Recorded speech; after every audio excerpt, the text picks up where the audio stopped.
La ley de la vida de Jack London. El viejo Koz Kush escuchaba ávidamente. Aunque no veía desde hacía mucho tiempo, aún tenía el oído muy fino, y el más ligero rumor penetraba hasta la inteligencia, despierta todavía, que se alojaba tras su arrugada frente, pese a que ya no lo aplicara a las cosas del mundo. Aquella era Sir-Kun-Toa, que estaba riñendo con voz aguda a los perros mientras les ponía las correas entre puñetazos y puntapiés. Sir-Kun-Toa era la hija de su hija. En aquel momento estaba demasiado atareada para pensar en su achacoso abuelo, aquel viejo sentado en la nieve, solitario y desvalido. Había que levantar el campamento. El largo camino los esperaba y el breve día moría rápidamente. Ella escuchaba la llamada de la vida y la voz del deber, y no oía la de la muerte. Pero él tenía ya la muerte muy cerca. Este pensamiento despertó un pánico momentáneo en el anciano. Su mano paralizada vagó temblorosa sobre el pequeño montón de leña seca que había a su lado.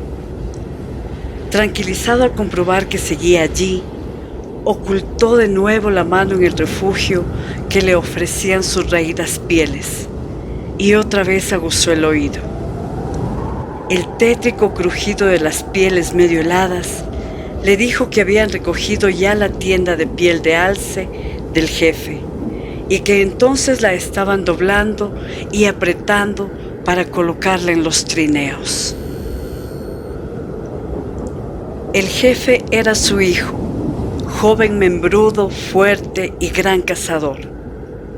Las mujeres recogían activamente las cosas del campamento, pero el jefe las reprendió a grandes voces por su lentitud. El viejo Koz Kush prestó atento oído. Era la última vez que oiría aquella voz. La que se recogía ahora era la tienda de Wihu. Luego se desmontó la de Tusken. 7, 8, 9. Solo debía de quedar en pie la del chamán. Al fin, también la recogieron. Oyó gruñir al chamán mientras la colocaba en su trineo. Un niño lloriqueaba y una mujer lo arrulló con voz tierna y gutural. Era el pequeño Cootí, una criatura insoportable y enfermiza.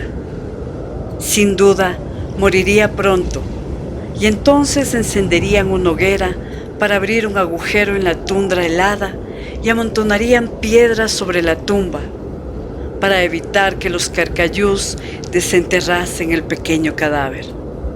Pero, ¿qué importaban al fin y al cabo unos cuantos años de vida más? Algunos con el estómago lleno y otros tantos con el estómago vacío, y al final esperaba la muerte, más hambrienta que todos. ¿Qué ruido era aquel? Sí. Los hombres ataban los trineos y aseguraban fuertemente las correas. Escuchó, pues sabía que nunca más volvería a oír aquellos ruidos. Los látigos restallaron y se abatieron sobre los lomos de los perros. ¡Cómo gemían! ¡Cómo aborrecían aquellas bestias el trabajo y la pista! Allá iban. Trineo tras trineo se fueron alejando con rumor casi imperceptible. Se habían ido.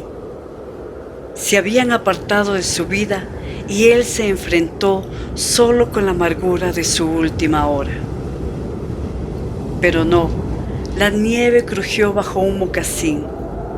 Un hombre se detuvo a su lado. Una mano se apoyó suavemente en su cabeza. Agradeció a su hijo este gesto. Se acordó de otros viejos cuyos hijos no se habían despedido de ellos cuando la tribu se fue. Pero su hijo no era así. Sus pensamientos volaron hacia el pasado, pero la voz del joven le hizo volver a la realidad.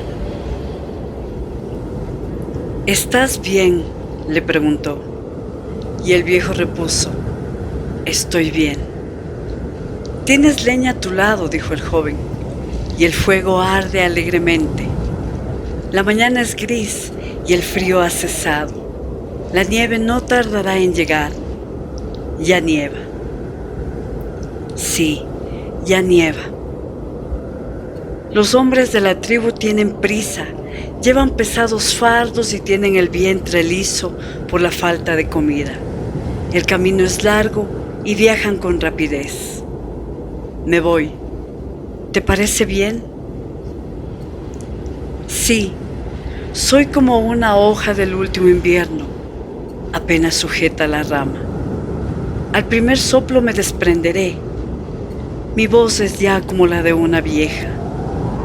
Mis ojos ya no ven el camino abierto a mis pies, y mis pies son pesados. Estoy cansado. Me parece bien.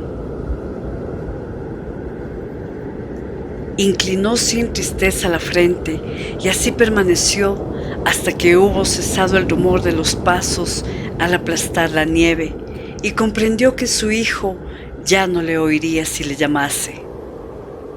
Entonces se apresuró a acercar la mano a la leña.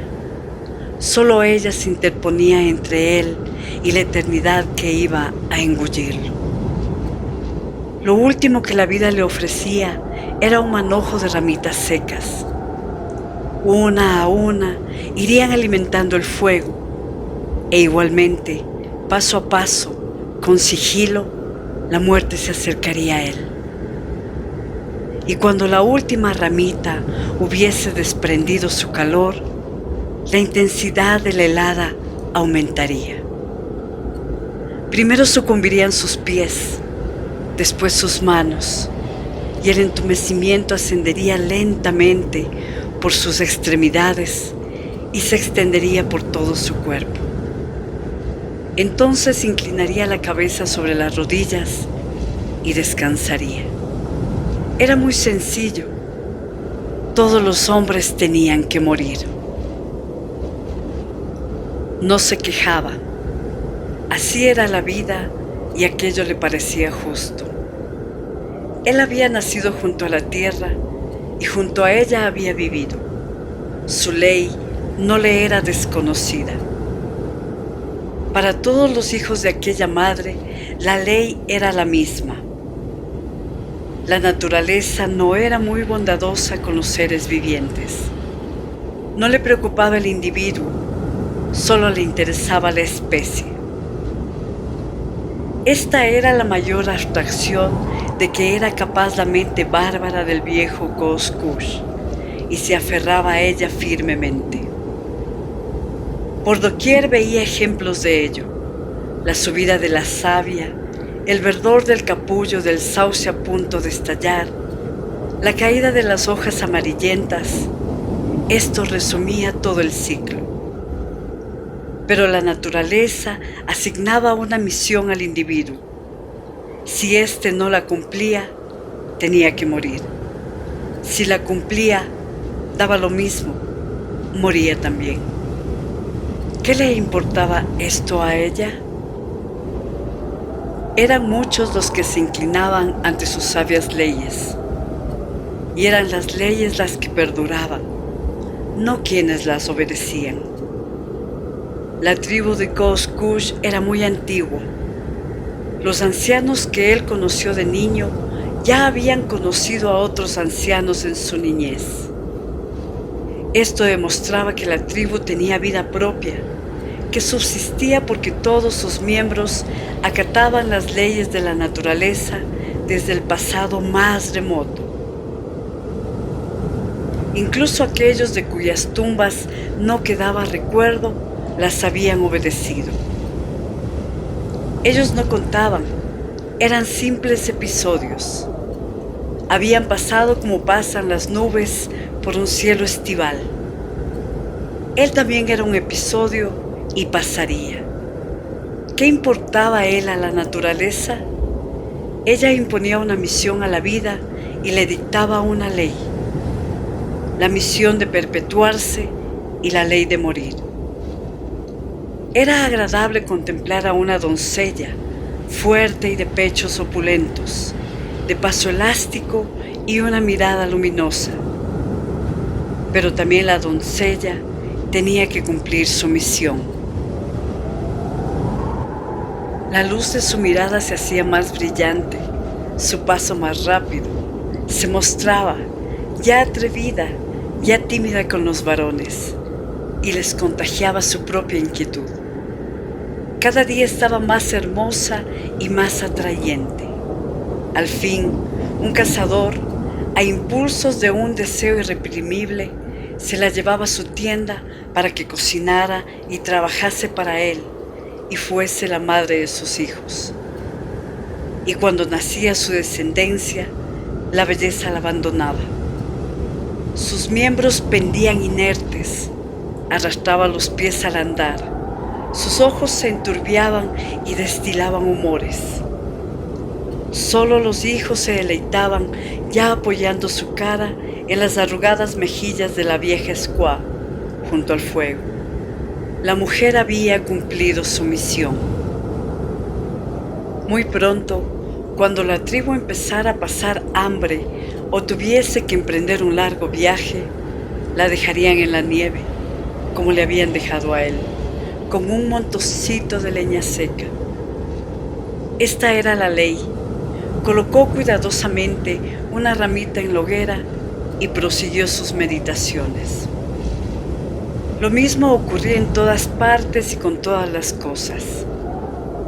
Los mosquitos desaparecerían con la primera helada. La pequeña ardilla de los árboles se ocultaba para morir. Cuando el conejo envejecía, perdía la agilidad y ya no podía huir de sus enemigos. Incluso el gran oso se convertía en un ser desmañado, ciego y gruñón, para terminar cayendo ante una chillona jauría de perros de trineo.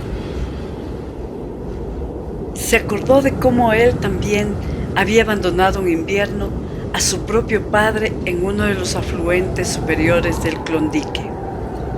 Fue el invierno anterior a la llegada del misionero con sus libros de oraciones y su caja de medicinas. Más de una vez Koshkush había dado un chasquido con la lengua al recordar aquella caja, pero ahora tenía la boca reseca y no podía hacerlo. Especialmente el matadolores era bueno sobremanera, pero el misionero resultaba un fastidio, al fin y al cabo, porque no traía carne al campamento y comía con gran apetito. Por eso los cazadores gruñían, pero se le helaron los pulmones allá en la línea divisoria del Mayo, y después los perros apartaron las piedras con el hocico y se disputaron sus huesos. Koshkush echó otra ramita al fuego y evocó otros recuerdos más antiguos. Aquella época de hambre persistente en que los viejos se agazapaban junto al fuego con el estómago vacío y sus labios desgranaban oscuras tradiciones de tiempos remotos en que el Yukón estuvo sin helarse 3 inviernos y luego se heló 3 veranos seguidos. Él perdió a su madre en aquel periodo de hambre. En verano fracasó la pesca del salmón y la tribu esperaba que llegase el invierno y, con él, los caribúes. Pero llegó el invierno y los caribúes no llegaron. Nunca se había visto nada igual, ni siquiera en los tiempos de los más ancianos. El caribú no llegó y así pasaron 7 meses. Los conejos escaseaban y los perros no eran más que manojos de huesos. Y durante los largos meses de oscuridad, los niños lloraron y murieron, y con ellos los viejos y las mujeres. Ni siquiera 1 de cada 10 de los hombres de la tribu vivió para saludar al sol cuando éste volvió en primavera. ¡Qué hambre tan espantosa fue aquella! pero también recordaba épocas de abundancia en que la carne se les echaba a perder en las manos y los perros engordaban y se movían con pereza de tanto comer. Épocas en que ni siquiera se molestaban en cazar. Las mujeres eran fecundas y las tiendas se llenaban de niños varones y niñas mujeres que dormían amontonados. Los hombres, ahitos, resucitaban antiguas rencillas y cruzaban la línea divisoria hacia el sur para matar a los pelis, y hacia el oeste para sentarse junto a los fuegos apagados de los tananas. Se acordó de un día en que, siendo muchacho y hallándose en plena época de abundancia, vio cómo los lobos acosaban y derribaban a un alce. Sin-a estaba tendido con él en la nieve para observar la contienda. Sin-a, que andando el tiempo se convirtió en el más astuto de los cazadores y terminó sus días al caer por un orificio abierto en el hielo del Yukón. Un mes después le encontraron tal como quedó, con medio cuerpo asomando por el agujero donde le sorprendió la muerte por congelación. Sus pensamientos volvieron al alce. Sin-a y él salieron aquel día para jugar a ser cazadores, imitando a sus padres. En el lecho del arroyo descubrieron el rastro reciente de un alce, acompañado de las huellas de una manada de lobos. «Es viejo», dijo Sin-a, examinando las huellas antes que él. «Es un alce viejo que no puede seguir al rebaño. Los lobos lo han separado de sus hermanos y ya no lo dejarán en paz». Y así fue. Era la táctica de los lobos. De día y de noche le seguían de cerca, incansablemente, saltando de vez en cuando a su hocico. Así le acompañaron hasta el fin. Cómo se despertó en Singa y en él la pasión de la sangre. Valdría la pena presenciar la muerte del alce. Con pie ligero siguieron el rastro. Incluso él, Koskoosh, que no había aprendido aún a seguir rastros, hubiera podido seguir aquel fácilmente, tan visible era. Los muchachos continuaron con ardor la persecución. Así leyeron la terrible tragedia recién escrita en la nieve. Llegaron al punto en que el alce se había detenido. En una longitud 3 veces mayor que la altura de un hombre adulto, la nieve había sido pisoteada y removida en todas direcciones. En el centro se veían las profundas huellas de las anchas pezuñas del alce y a su alrededor, por doquier, las huellas más pequeñas de los lobos. Algunos de ellos, mientras sus hermanos de raza acusaban a su presa, se tendieron a un lado para descansar. Las huellas de su cuerpo en la nieve eran tan nítidas como si los lobos hubieran estado allí hacía un momento. Un lobo fue alcanzado en un desesperado ataque de la víctima enloquecida, que lo pisoteó hasta matarlo. Solo quedaban de él, para demostrarlo, unos cuantos huesos completamente descarnados.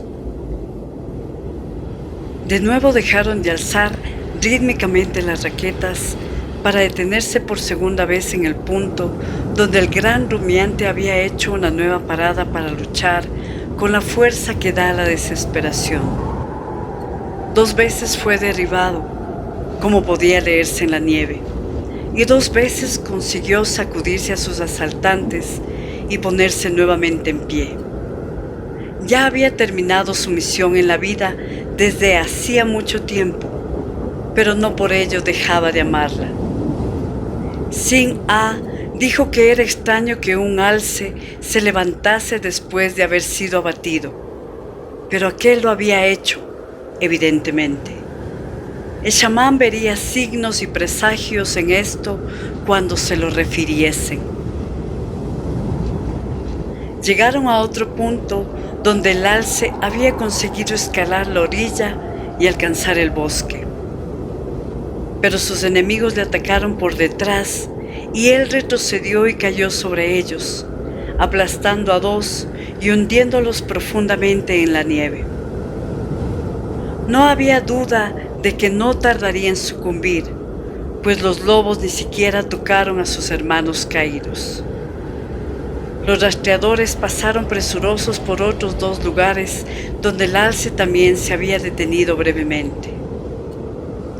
El sendero parecía teñido de sangre y las grandes zancadas de la enorme bestia eran ahora cortas y vacilantes. Entonces oyeron los primeros rumores de la batalla, no el estruendoso coro de la cacería, sino los breves y secos ladridos, indicadores del cuerpo a cuerpo y de los dientes que se hincaban en la carne. Sin-a avanzó contra el viento, con el vientre pegado a la nieve, y a su lado se deslizó él, Koskoosh, que en los años venideros sería el jefe de la tribu.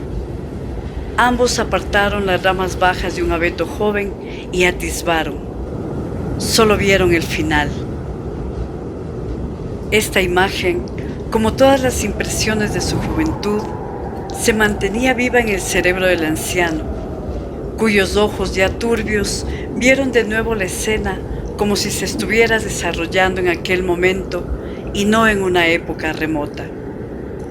Koskoosh se asombró de que este recuerdo imperase en su mente, pues más tarde, cuando fue jefe de la tribu y su voz era la primera en el consejo, había llevado a cabo grandes hazañas y su nombre llegó a ser una maldición en boca de los Pelis. Eso sin hablar de aquel forastero blanco al que mató con su cuchillo en una lucha cuerpo a cuerpo. Siguió evocando los días de su juventud hasta que el fuego empezó a extinguirse y el frío le mordió cruelmente. Tuvo que reanimarlo con 2 ramitas y calculó lo que le quedaba de vida por las ramitas restantes. Si Sit-kun-Koa se hubiera acordado de su abuelo, si le hubiese dejado una brazada de leña mayor, habría vivido más horas. A la muchacha le habría sido fácil dejarle más leña, pero Sit-kun-Toa había sido siempre una criatura descuidada que no se preocupaba de sus antepasados, desde que el castor, hijo del hijo de Sin-a, puso los ojos en ella. ¿Pero qué importaban ya estas cosas? ¿No había hecho él lo mismo en su atolondrada juventud? Aguzó el oído en el silencio de la tundra y así permaneció unos momentos. A lo mejor su hijo se enternecía y volvía con los perros para llevarse a su anciano padre con la tribu a los pastos donde abundaban los rollizos caribúes. Al aguzar el oído, su activo cerebro dejó momentáneamente de pensar. Todo estaba inmóvil. Su respiración era lo único que interrumpía el gran silencio. Pero, ¿qué era aquello? Un escalofrío recorrió su espina dorsal. Un largo y quejumbroso aullido que le era familiar había rasgado el silencio y procedía de muy cerca. Se alzó de nuevo ante su turbia mirada la visión del alce, del viejo alce de flancos desgarrados y cubiertos de sangre, con la melena revuelta y acometiendo hasta el último instante con sus grandes y ramificados cuernos. Vio pasar raudamente las formas grises, de llameantes ojos, lenguas colgantes y colmillos desnudos, y vio, en fin, cómo se cerraba el círculo implacable hasta convertirse en un punto oscuro sobre la nieve pisoteada. Un frío hocico rozó su mejilla y, a su contacto, el alma del anciano saltó de nuevo al presente. Su mano se introdujo en el fuego y extrajo de él una rama encendida. Dominado instantáneamente por su temor ancestral al hombre, el animal se retiró, lanzando a sus hermanos una larga llamada. Estos respondieron ávidamente, y pronto se vio el viejo encerrado en un círculo de siluetas grises y mandíbulas babeantes. Blandió como loco la tea, y los bufidos se convirtieron en gruñidos. Pero las jadeantes fieras no se marchaban. De pronto, uno de los lobos avanzó arrastrándose, y al punto le siguió otro y otro después, y ninguno retrocedía. ¿Por qué me aferro a la vida?, se preguntó, y arrojó el tizón a la nieve. La ardiente rama se apagó con crepidante chisporroteo. Los lobos lanzaron gruñidos de inquietud, pero el círculo no se deshizo. Koshkush volvió a ver el final de la lucha del viejo alce y, desfallecido, inclinó la cabeza sobre las rodillas. ¿Qué importaba la muerte? Había que acatar la ley de la vida.